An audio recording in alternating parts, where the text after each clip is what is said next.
So, it's currently 6:48 in the morning. Gonna be out here by around 8 or 9 o'clock. So, because we gotta leave by then to pick up my cousins, which are coming along with. So, I'm excited, as you can see. I'm all dressed up and ready to go. So, yeah, I'll see you on the road.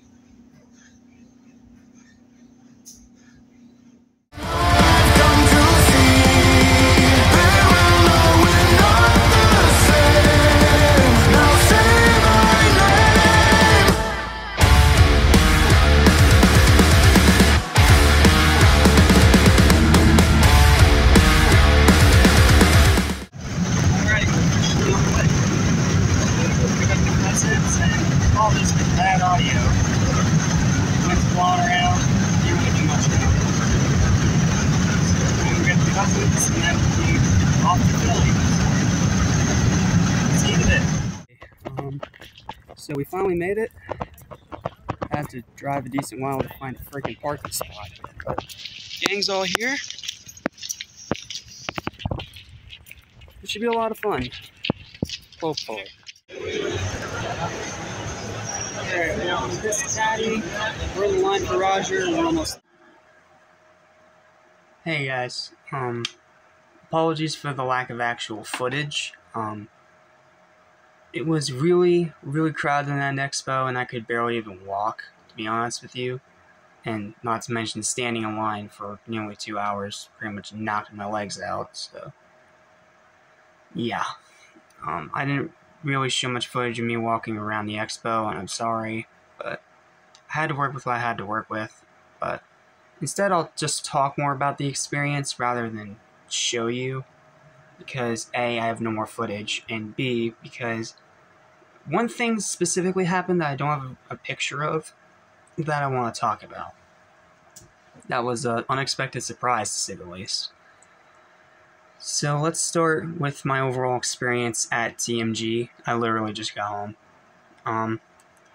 I loved it. It was a great convention, and while I unfortunately only got to meet Roger because the lines were so obnoxiously long for everybody, like for Kid Icarus, Mark Whitten, Charles Martinet, and John, well, that one's going to come into play later, but Cam Clark, Quentin Flynn, Patricia Somerset, like, I couldn't really meet much of anybody, and that one was a bit of a bummer, but considering how long the lines were, I was glad I even got one of them, to be entirely honest with you. So, you know what? It was worth it. So I got to meet one person, and I'm going to wait till towards the end of this video to talk about that, so. But yeah, I got to meet one person. Amazing, awesome dude. I'm excited to talk about that, but first I just want to talk about what I thought of the convention overall. It was really cool seeing all those people there, like, even though I only got to really meet one, I did see glances of a few of them. I saw a glance of Kid Icarus, I saw a couple glances of Some Call Me Johnny, because his booth was only like 2 or 3 away from where he was. I saw one little glance of Linkara. I saw a lot of Mark Whitten because his booth was literally right next to the person I actually met. So I was able to see a decent bit of him, but I didn't really, like, meet him. If you guys know what I mean, I didn't hop in the line or anything. It was just by coincidence. Now I also met some really cool, passionate Sonic fans while I was in that line. Like, one of the coolest experiences I've had, just meeting fans, talking with them, and hearing their opinions, seeing what they brought to get autographed. Like, it was really cool meeting all those people. Unfortunately, I don't really have contacts for any of them, so I'm not sure if I'll ever see any of them again, aside from one, who I did show this channel to, by the way. Not sure if you'll actually be able to find it, though, because you have to literally look it up as you see it, or, you know, YouTube sends you to a completely different place you don't want to go. So, yeah, there's that. And then the marketplace was, massive, to say the least. Like, this is technically my third convention, even though it's my second real one, because my first one was not really much of a convention. It was NitneyCon, when I won this, big art contests when I was in high school, and I'm the only one that entered, apparently, because no one else really cared, which is sucky, but whatever. So they gave me free tickets to that, and it was really more of just a giant show, like a giant, like, shopping center, pretty much, of old toys, new toys, and some shirts and hats, you know, merch. It was pretty much a whole merch marketplace. So that one was okay. I found some decent stuff there, but I wasn't impressed. And then the second one was Steel City Con. That's where I met Spencer Charnas. If you guys didn't follow me on if you guys haven't already seen on my TikTok, my Instagram, and my Facebook, where I did get to meet Spencer Charnas, and he came here in Pittsburgh. I believe it was last year. I believe it was last October, and I went to go see him. Awesome dude. I got my Silver Scream 2 album signed. So, but this is by far the biggest convention I've ever been to, and the marketplace was like, you could fit like 10 or 20 of those marketplace shopping centers from Steel City Con into this one con. Like, the floor was massive. There were so many booths. There was so many different merchant people. Some people were selling custom stuff. Some people were selling official stuff. Like, I saw some SH Figuarts there. I saw a Gogeta statue there. I saw a lot of Demon Slayer. So, yeah. I did end up picking some stuff up, but I'm going to save that for later. But, yeah, overall, it's a really cool convention. Unfortunately, I didn't get to go to, like, the arcade or the fighting game tournaments or anything like that. But I did get to glance by them as we were walking by. It was pretty cool. And also really cool, they had a booth up for the new Tatsu Crusaders game that's coming out soon. And they had a big booth up for that. And while I didn't get to play it, I saw little glances of it. It looked okay. I mean, I still think it just looks like a generic ripoff of Shredder's Revenge, if you ask me. But Tatsu Crusaders was never my thing. So, I don't know. Maybe it's just me. Okay, I think I'm going to stop yapping and show you most of the merchandise. I'm not going to show all of it because I want to save one special one for the end. So, first, let's start with the stuff I actually got before I even went to the convention. So, on our way there, we stopped by Sheetz to get drinks, and for the first time since I started hunting this thing down for months, I finally found one. This is the Dragon Ball Z G Fuel, Kamehameha, or Strawberry Lychee, whatever you prefer. And I immediately, as soon as I saw this, I'm like, oh, I gotta get this, like, absolutely. So I went in, I paid for it with my own money, and I drank it on the ride home, not the ride there, which, yeah, meant it was warm and not cold, which sucked a little bit, but it still tasted fine. And as for the taste, it's really, really freaking good. Like, think of a strawberry Jolly Rancher. That's pretty much the taste you're going to get out of this one. So, yeah, I already rinsed the can out, so it's going to go right in there in the Dragon Ball collection. So, yeah. It's not as incredibly amazing as something like Peach Rings, for example. That's still my all-time favorite G Fuel, but it is some really good stuff, man, let me tell you. Okay, next up. Actually, next up we'll do this. Next up is the last thing I got from the trip, and I got this on the Sheetz on the way back. I just decided to grab a Pokemon card pack. No idea what's in it. Maybe it's something good, maybe it's something crap, but I thought I'd do it live here on camera so that we could find out together. So, let's crack this thing open and see what we get.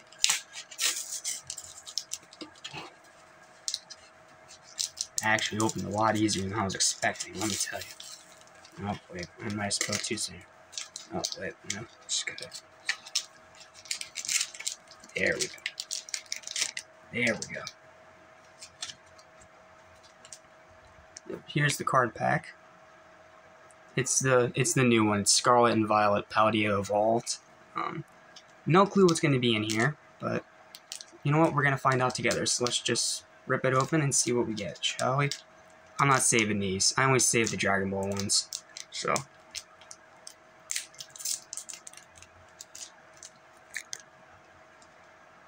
Sorry, I don't really have much of a hand to grab this and rip it open, so I have to use my teeth. So, sorry if that disturbs some people. Let's see what we got. We'll go top to bottom. So, first up we have a live card. I don't even know what you use this for. Apparently you can redeem digital rewards in the game, but I don't really play the game anymore, so that's kind of useless to me. We'll just set that there. Alright, what cards we got? Got some basic fighting energy. Ooh. We have a shiny Mimikyu. One of the creepiest Pokemon ever designed, but that's kind of also why I love him. Like, I was not expecting it to be that shiny. That's cool. So that's cool. I'm gonna set that over there. That's a really nice card. And then, ooh, another shiny. Tinkatuff. It's another kind of sort of shiny one. It's a bit hard to tell because of my crappy lighting, but yeah, that one is also kind of shiny, but yeah, I'll just stick it up there with the Mimikyu. Oh, another one. A lot of shinies in this pack. Here's Cufant. 100 HP is a lot for a starter.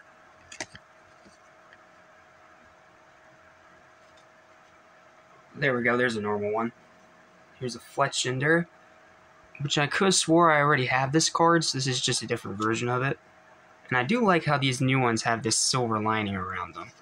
That is nice, because I think with the older cards it used to be yellow, so I think the silver looks a lot nicer. Here's Pelipper.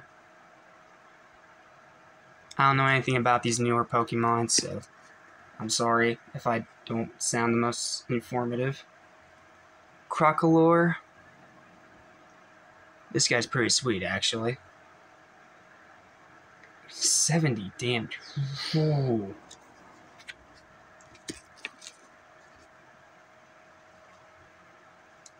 Slakoth.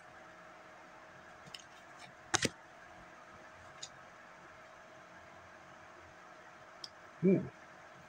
A Mischief. Get it? Like mischief? Puns? Yeah, I thought my puns were bad. Well, they still are, but that's besides the point. And then a Nimble. That's a pretty basic Pokemon if I've ever seen one. And then the final card, I kind of got spoiled about this one when I opened it, but Shinx. I like the card art. It's really bright and vibrant and pretty, but sadly it's not shiny, so you can't really do much with it. But yep, that's the Pokemon pack. Pretty good. I'm kind of surprised we got 3 shinies in one pack. Like, that's pretty cool. I'm used to only getting 1, if that. So yeah, that was a pretty good card pack. Set the remains down there for a minute. Next is the TMG badge. I'm just showing the badge like they said on the actual listing of the site. The lanyard is just generic. But yep. Saturday only pass. 23rd, 25th, 2023, a nice red. And of course the 2023 TMG logo, which is meant to resemble like the old school Genesis logo. Like, they even have a slogan that, what did it say? Too many games does what other cons don't, something like that. You know, kind of like a dig at the old Sega does what Nintendo don't thing from way back in the 90s. So, yep, there's that. Let's do the games next. I actually ended up knocking out 2 of the games on my buy list for the year, because for those of you that don't know, I started this thing called where I would buy 1 SpongeBob game a month, and that would be my only purchase for the month. Didn't quite work out, because so far, as you guys saw, we got Truth or Square, we have Revenge of the Flying Dutchman, I already had Rehydrated, I already had a Cosmic Shake. Now you can add Lights, Camera, Pants on Game Boy Advance to that list. pretty cool. I only paid about $4 for it, so you know what? That's a pretty good price for a little GBA cart. So we'll set that. We'll set it there. Then next, this one really surprised me at how well it actually is because of its age. I mean, this thing is literally as old as me. This is SpongeBob's first ever video game, Legend of the Lost Spatula on Game Boy Color. The game itself is not very good, but it has a significant part in SpongeBob history, and this one was also only $4, so I can't really say it was a waste, right? Then if that wasn't enough, they were also selling old Xbox games, and I almost got the movie game. Almost. But it was $30. That was a bit much, so instead, I got one that was a bit cheaper for $15. I got the console version of Lights Camera Pants for my old school OG Xbox.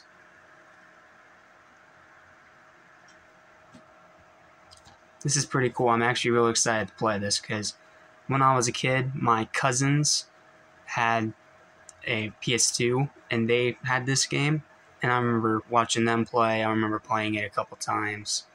It's a really fun party game, like really fun. And for $15, yeah, that's a pretty good price. Next up, I always get at least one Funko Pop from these conventions, so this is the one I got from this convention. I believe the last convention I got Harry Potter. Yeah, actually, let me show that one real quick. Since I don't think you guys have seen this one yet, actually. This is the one I got when I went to Steel City Con. I got this Harry Potter right here from Order of the Phoenix, where he's holding the prophecy. Sadly, it's not glow in the dark, but it's still a cool little pop. I just like to have it over here on my bookshelf. You know, because it looks cool. So, slide that right there. And as you guys saw from my TikTok video I reposted on here yesterday, as well as the review I did get Kaioken Blue Goku yesterday in the mail. So, there's that. I also have the Super Saiyan Casual Goku from the Cell Saga. You know where he's wearing the orange jacket. There's a golden Captain America sitting there. And I could have swore I had one more. Oh, yeah. One more. This one I'll show you.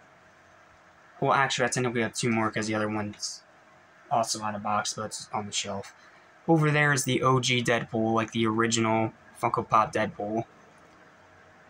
And then this one is Joy from Inside Out.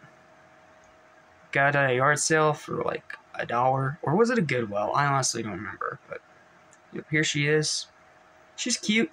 She's cool. Problem is she can't stand because her feet are like really weirdly angled. Like she'll stay for a few minutes and then before you know it, yeah. So I just set her down here for now until I can find a spot. So yeah, I got Harry Potter at the last convention, and this one I decided to also go Dragon Ball. I got Kami. It was either him or Kale. Like I had to really pick there. And I saw one glow in the dark, but it wasn't really for anything I was interested in. I think it was a what was it? It was a Naruto pop. It was a Naruto. It was either Kakashi or Sasuke. I'm trying to remember which one it was. I think it was Sasuke. Yeah, Sasuke. But I'm like, nah, I'll get Kami. I mean, nothing against Kale, but I'd rather have the Cafla, to be honest with you. So, yeah, here's Kami. He's pretty cool. He cost me $15. Yeah, a bit much for a pop from... When is this from, actually? Let me look here. No, he's $12. I'm sorry. 2021. Yeah, this dude's 3 years old. And technically, I know that's technically a good price since it is that old, but at the same time, it's like, come on, man, really? But yeah, this is Kami. He's a really cool pop. He's gonna be sitting over there with the Gokus. So there's that. Alright, now for the big moment you probably all been waiting for. Who is the guy that I actually got to meet at Too Many Games? The celebrity I actually was able to, you know, meet face to face and talk with. Well, That would be none other than Sonic himself, Roger Craig Smith. Like, this was so cool, and I actually have a funny story to tell you guys about this before I show you what he autographed. Well, for one, I also made a gift for him. I'm going to show you that in another video because I have to wait for him to post it on his Instagram, and then I'll get a picture of it. I'll circle mine specifically, and I'll show you guys in a different video. So, look forward to that. Trust me, it's a really cool drawing. I spent a lot of time on it. You guys are really going to like it. And while I was there, and after waiting 2 hours in line, like, it was literally 2 hours, because you had to, like, go from here to here to here to here to here to finally this way. And then after that, you had to give them the merch and then get in this other line over here. And then you go see Roger. Like, it was so obnoxiously ridiculous. And another thing that's obnoxiously ridiculous, apparently the price of the actual signature varies from what product you're bringing to sign. Like, for example, you bring a game, it's a lot cheaper than bringing a pop, for example, which I found out rather quickly, which did suck a little bit, and at first I was just going to be like, well, that's too expensive, I'm sorry. But my mom, being the awesome mom she is, said, nah, it's okay, we'll still get it, get in line. So, yeah. And Roger, man, he was an awesome dude, let me tell you. He was probably one of the nicest guys I've ever met, period. Like, he was so energetic, he was so full of life, and he was so genuinely excited just to talk with me, just to chat with me, just to, you know, sign what I asked him to sign. And he loved his gift, by the way. Not sure if he'll actually comment about it on his Instagram post, but it will be on his Instagram. And when it is, I will get a picture, I will circle the one, and I will show it to you in another video. But seriously, Roger is an amazing guy. And I actually have a funny story about this. While I was there, when Roger and I were just sitting around talking as he was signing the thing I asked him to sign, who would come over other than Johnny Giolio Crush 40, who literally snuck from his booth, which is all the way on the other side of the room. He snuck all the way back here and started fanboying over Roger even harder than I was. And I was fanboying pretty hard, let me tell you. It was hilarious, and I really wish I was recording, but I didn't want to seem rude, so I thought, you know what, just don't ask, just enjoy the moment. But yeah, it was really cool. And see, I was scared I wasn't going to meet Johnny because all the way down there at his booth, his line was like even longer than Roger's. It was obnoxiously long. So I'm like, well, I'm not going to meet Johnny, but you know what, I meet Roger, that's enough. So I go to meet Roger, and then only a few seconds later, up comes Johnny wanting to get a picture with him. It was so funny. Like, I was literally like, Johnny! Like, it was so funny. It was so funny, and it was so heartfelt at the same time, seeing him fanboy over Roger the same way I was, except even harder, somehow. And then but he was so chill about it. Like, Johnny apologized for interrupting, and he was actually really excited to meet me too. We talked for a little bit, and I actually got a picture with Roger for free, by the way, the one you're seeing on your screen right now, because it was his way of making up for the fact that we got interrupted, because neither of us expected Johnny to just walk. It was funny. It was funny, and it was heartfelt, and not to mention I got to talk with Johnny for a little bit. He's seriously just as awesome as you heard. He's an awesome dude, extremely talented vocally. And he was just an absolute joy to talk to. I got to shake his hand. I got to wish him luck at the concert, which unfortunately, the stream didn't work for that, which is a bummer, which means those of us that couldn't stay there till late night, in other words, those that had 3 or 4 hour rides home, couldn't watch it. And that was a bit of a bummer. But you know what? I met Johnny, so that was enough. I wasn't even expecting to do that. So, yeah.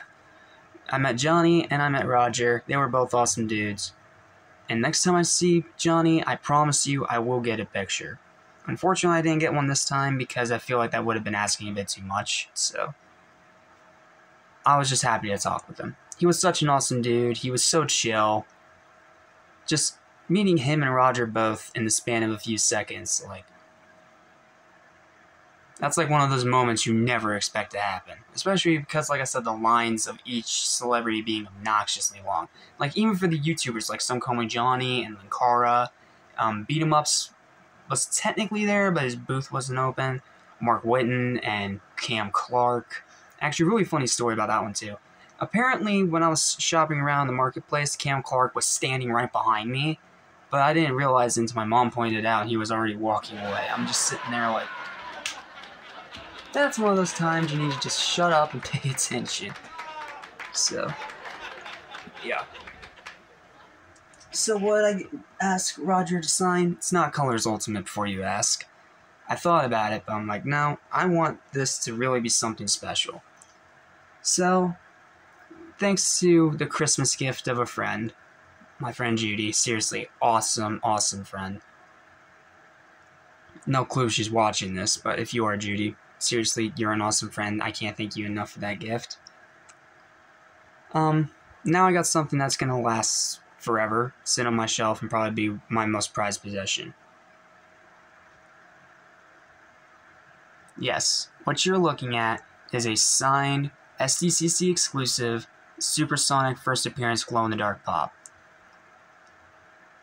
I got this guy for Christmas, unsigned obviously, from my friend Judy. We were having a little Christmas exchange between me and a couple of our Sonic friends.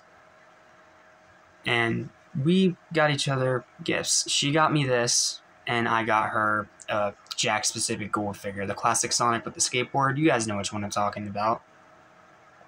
And, yeah. Roger signed this one for me. And I didn't realize that this would be $60. I thought it would just be $40. But no, apparently it's $60 if you bring pops or collectibles for him to sign. Whereas if you bring a game or DVD or something like that, it's cheaper. So now I know that for further reference and not to do that again, unless I'm paying for it. So, yeah, my mom helped to front a lot of this because I'm low on funds at the moment, so. But yeah, this is by far my prized possession, and yes, this is my real name. I go by Jack Small as an alias because people keep spelling my name wrong, and I'm sick of it. But this is cool, man. This is so freaking cool.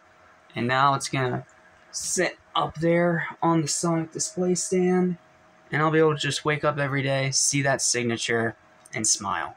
And then, of course, at nighttime, you know, get the old UV flashlight and light her up. Like, it's amazing, bro. It was amazing. Not to mention, he also loved my whole getup. I wasn't wearing my hat backwards. I was wearing it forwards because it was really bright in that room, and it was really bright outside, too, because it was, like, so sunny. But yeah, I'm sorry. I'm yapping so much. I'm sorry. But yeah, this is probably the best thing that happened at the convention. It's not technically new because I got this for Christmas, but I'm counting it as new because this is a signature, my first ever autographed piece of memorabilia that's not a CD. And yeah, this is incredible. Now, I can be one of those people that said, hey, I got to be a Sonic voice actor too. Now I don't feel so alone in my Facebook groups because my one friend Andrea, she met Sam Procrastinate, she met Ryan Drummond. I think she also met Jason Griffith. Like, she met a lot of Sonic VAs. I'm like, well, when you really think about it, me meeting Johnny and Roger kind of balances that out. I honestly meant that as a joke, but when you think about it, yeah, it kind of does. Even though she saw 3, I saw 2. It's close enough. But yeah, this is cool. This is absolutely amazing. And I'm going to cherish this thing probably for the rest of my life. So, seriously, thank you, Roger. I cannot thank you enough for this, and you were a gem to talk to in person. And so were you, Johnny. You were an absolute delight. So, I'm just going to set that right there. And before you guys ask, yes, that is a screen protect. That is a pop protector on it. It came with the pop when Judy sent it to me. So, yep, I don't have to worry about that getting scuffed or nothing. Like, it's so cool. It is so freaking cool. And then I guess all it's really left to talk about is a couple little things that happened, like, on our way back and stuff like that. So, while we were walking around the marketplace, I did find an Amy cosplayer. I'll put a picture up right now. It was a really cool cosplay. Unfortunately, I couldn't really get many other cosplayer pictures because they were walking around too much or it was way too crowded for me to get my camera out, so. Like I said, that's also why I didn't really record a whole lot of footage, but I recorded some of it. So this is more of half vlog, other 2/3 explanation, and overall thoughts. So yeah, there was that. And then on our way back, we stopped at a pizza shop to get something to eat, because at this point it was like 5 or 6 o'clock. We went to this pizza place, and inside this pizza place, well, obviously since it's near Philadelphia, Eagles stuff everywhere. There was an Eagles mat, there was an Eagles logo mirror hanging on the wall, and one cool thing I absolutely did need to make sure to take a picture of, because I want to show you guys, is this really cool little painted mural of Super Bowl 52. You know, the one where the Eagles beat the Patriots and were on top of the world for once, instead of being the laughingstock. So, yeah, that's a really good memory for me, and that picture is so cool. I really like it. But, yeah, I yapped for a while. It's almost been a half hour already. So, I should probably get this edited now. But, yeah, it's pretty much... Oh, I guess if I want to throw this in here, I got some Swedish fish. I don't really know if that accounts for anything, but I got it and it exists. So, probably eat those for the rest of the night while watching YouTube. So, yeah. It's been a pretty crazy ride, let me tell you. And while it's not as incredibly hype and guest-filled as I wanted it to be, because, again, lines were obnoxious, I still had a great time, and honestly, depending on the guest list, I'd probably go again, because I really liked walking around, I liked seeing all the sights, I saw some old arcade games in there too, like X-Men and Pac-Man, and there were some old Ataris in there, an old Sega. I almost bought an old Sega Genesis, but that thing was $60. Like, I didn't have that money, unfortunately, or else I would have bought it right then and there. Because seriously, I want an old Genesis, like, so bad. Like, I know I can technically play those games anyway, because I do have an emulated OG Xbox, but at the same time, I just want that. I want that real classic, genuine feeling. You guys know what I mean? Like, it's cool. Emulation is cool, but nothing's gonna beat going into your cabinet, picking out a game, taking out the cartridge, putting it in the game console, starting the console up, and holding that classic controller in your hands. Like, yeah. Oh, also another cool guy I want to shout out, Captain Alex. I'm gonna show a picture of his Instagram right here. Yep, right that one. I actually messaged him a few days before this event, asking him if he had a Sonic controller that he might be able to sell me. And he said yes, and I got excited, like, oh cool, maybe I can get a custom controller for when I get Sonic Superstars in October. I can, you know, play it in style. But he did have a Sonic controller there. And it was a custom controller, and it was an absolute beauty. Like, I should have taken a picture of it. It was such a gorgeous, gorgeous controller. He did such an amazing job on it. Problem was, the thing was $165. Yeah, that bummed me out. But, you know what? Just meeting the dude was enough, and seeing all the hard work he put into his controllers, like, it's so cool. If you guys want custom controllers, and you can actually pay those high-end prices, he's definitely the guy you want to go to. I will leave a link to his Instagram in the description, in case any of you guys want to try to order any of his controllers. Seriously, his controllers are high quality, they're custom paint jobs, and they look fantastic. Seriously. They look amazing. He has Sonic, he has Marvel, he had, I think he had a Zelda one there too. He has ones, and then the controllers, they vary. Some of them are Switch, some of them are Xbox, some of them are PlayStation. Like, it's really cool. Go check out his Instagram. He has a ton of great controllers for sale, and if you guys can pay the price, you will not regret it. It is high quality stuff. But, I guess I should show the other thing. I did bring 2 more things to sign, just on a basis of pure chance, honestly. But, unfortunately, neither one happened. But, you know what? It was nice to have them just in case. And I'm still kicking myself over the Cam Clark thing, especially when I had this in my backpack, ready for him to sign. Like, unfortunately, I don't really have any classic 80s TMNT stuff, so this was really the only thing I had. It was either this or Kart Racers 1, which he didn't even voice act in anyway, so, yeah. And then the other thing was the booth that was right next to Roger Craig Smith on the left-hand side. That was Patricia Summerset, the voice of Princess Zelda. And she didn't come back until I was already halfway through the line, so that wasn't happening. But I did see glances of her. From what I heard online, she is an absolute gem of a person. So if you guys got to meet her at some point, please leave your stories in the comments down below. I'd love to read them. But, yeah, that's pretty much everything. I mean, I guess aside from the cough drops I packed just in case my allergies flared up, but yeah. This was a amazing, phenomenal experience, and while I didn't really get to do a whole lot and didn't get to meet all the people I wanted to meet, you know what? It was still cool. And just seeing glances of these people in real life is already something that's just so surreal. Like, it's cool. It's so freaking cool. So, yeah, I might go to TMG again, depending on the guest list, and this time I'm going to absolutely make sure to download that map, because the only reason I couldn't find Kid Icarus at first was because I had no idea where I was. Like, I even had the map up and everything, but the specific location, but it didn't tell me where I was or where I needed to go. Like, come on, man. Why?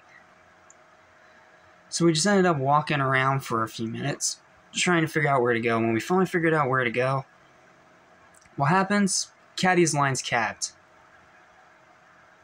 No more people seeing him today. And he's only there for today. So that was a bummer, but you know what? It's fine. It is what it is, man. You win some, you lose some. Honestly, I'm just glad I got to meet Roger at all, because the way the line was and everything else, like, yeah, this right here made that whole convention more than worth it. So, yeah. But yeah, we got that. I got another Dragon Ball pop, even though I wish it was a glow-in-the-dark Super Saiyan, but unfortunately that one was $25. That wasn't going to happen. And another 2 SpongeBob games I can cross off the buy every one a month list. So, you know what? We didn't do too bad. We did pretty good. So, yeah. And bonus Swedish Fish. Like, Swedish Fish are just always some of the best candy in the world, even though I wish they still had the freaking Happy Cola, but they didn't have it at my Sheets, so. Sorry, I've been yapping for nearly 40 minutes, so I should stop before my voice box goes out and I have a sore throat for the rest of the night. Thank you guys so much for watching this video. Please make sure to like, share, and subscribe. I'm sorry it's not the most epic, amazing, phenomenal thing in the world, but I still appreciate you guys supporting the channel. I appreciate you guys just watching the content, even when it's not the best quality. And just for being around. You guys are a lot of fun to hang out with and to make vids for. And I'm going to keep doing it. Not only because I enjoy it, but because I enjoy making you guys content to watch. To spread my opinion, or to make you laugh, or, you know, anything like that. So, but yeah, it's been a pretty crazy day. I'm ready to edit this video, put on some YouTube, and probably pass out. So, thank you guys so much for watching. I'm Jack Small of Animation Station, your #1 stop destination for anything and everything animation. And I'll see you back here tomorrow with a brand new video. Until then, thanks for watching. I'm Jack Small of Animation Station. Thanks for having me, TMG. Had a lot of fun. Maybe we'll go next year. We'll see. So, until then, thanks for watching, and take care.